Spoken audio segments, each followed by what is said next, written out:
Artikel sejarah kelas 10 ini menjelaskan tentang konsep kehidupan manusia dalam ruang dan waktu dalam sejarah, serta beberapa keterkaitan keduanya.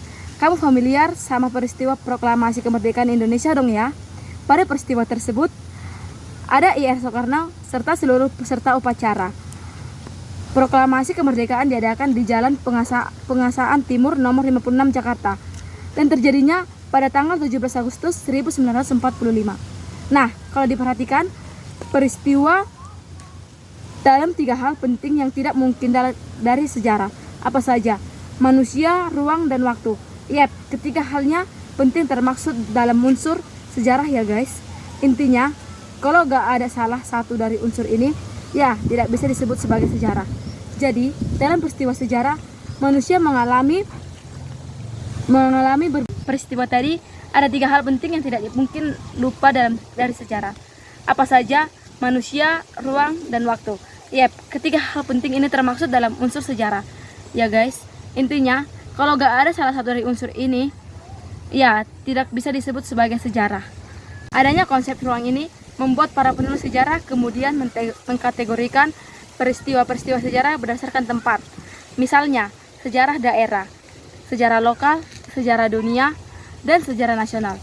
Masih banyak lagi yang berhubungan dengan sejarah, sesuatu tempat atau wilayah tertentu. Selain ruang, konsep penting dalam sejarah, nggak akan bisa dilepaskan dari yang namanya waktu. Waktu disebut juga dengan temporal. Adanya konsep waktu menunjukkan kapan terjadinya peristiwa sejarah tersebut. Konsep waktu dibagi menjadi 4 aspek, yaitu 1. Aspek perkembangan. Singkatnya, aspek perkembangan ini membuat masyarakat berkembang dari bentuk sederhana ke bentuk yang lebih kompleks. Contoh, konkretnya perkembangan suatu daerah pada masa lalu hingga masa kini. 2. Aspek kesinambungan. Aspek kesinambungan maksudnya adalah masyarakat masih menjalankan pola atau kebiasaan yang lama hingga masa sekarang. Misalnya, pada masa kerajaan Hindu-Buddha sudah ada yang namanya penerapan pajak. Kebiasaan itu masih diperjalankan di masa sekarang, yaitu masyarakat Indonesia masih membayar pajak. Thank you. Ya, aspek pengulangan.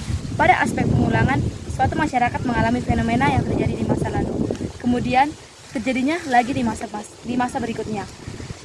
Perlu digaris bawah nih, kalau yang diulang bukanlah peristiwanya ya, tapi fenomena atau polanya. Misal, peristiwa Nakba yang terjadi di Palestina pada tahun 1948 terjadinya lagi pada tahun 2003. Tahun 2023.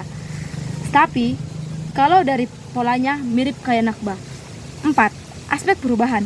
Kalau aspek perubahan adanya penggeseran dari satu kondisi ke kondisi lain. Aspek perubahan. Kalau aspek perubahan adanya penggeseran dari satu kondisi ke kondisi lain. Perubahan ini terjadi secara besar-besaran dalam waktu yang cukup singkat. Masa waktu yang cukup singkat, misal perubahan sistem dalam pemerintahan Indonesia dari masa Orde Lama ke masa Orde Baru. Keterkaitan manusia dalam perubahan dan berkelanjutan, kehidupan manusia dan masyarakat cenderung bergerak dan terus berkembang.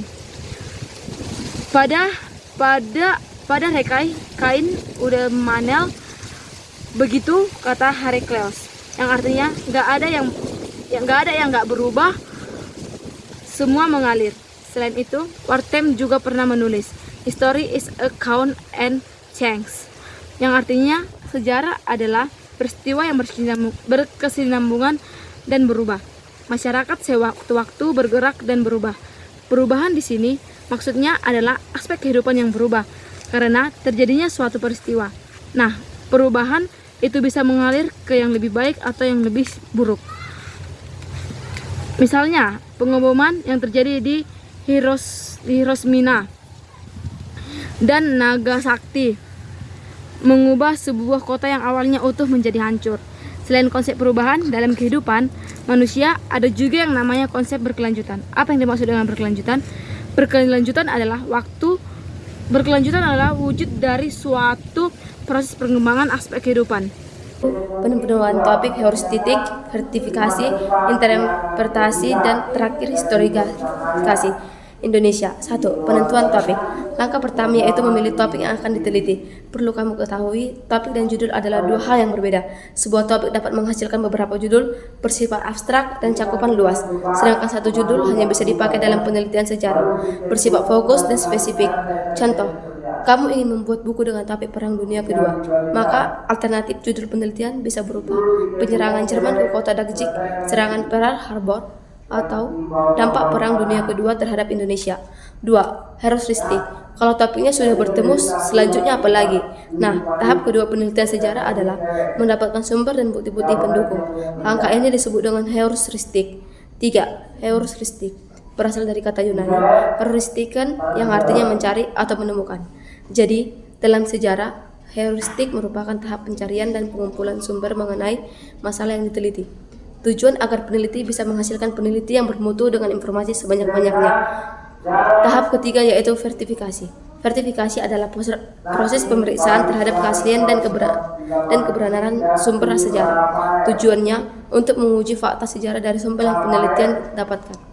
Jenis verifikasi ada dua jenis, verifikasi dalam penelitian sejarah, yaitu kritik ekstrim dan kritik intern. 4.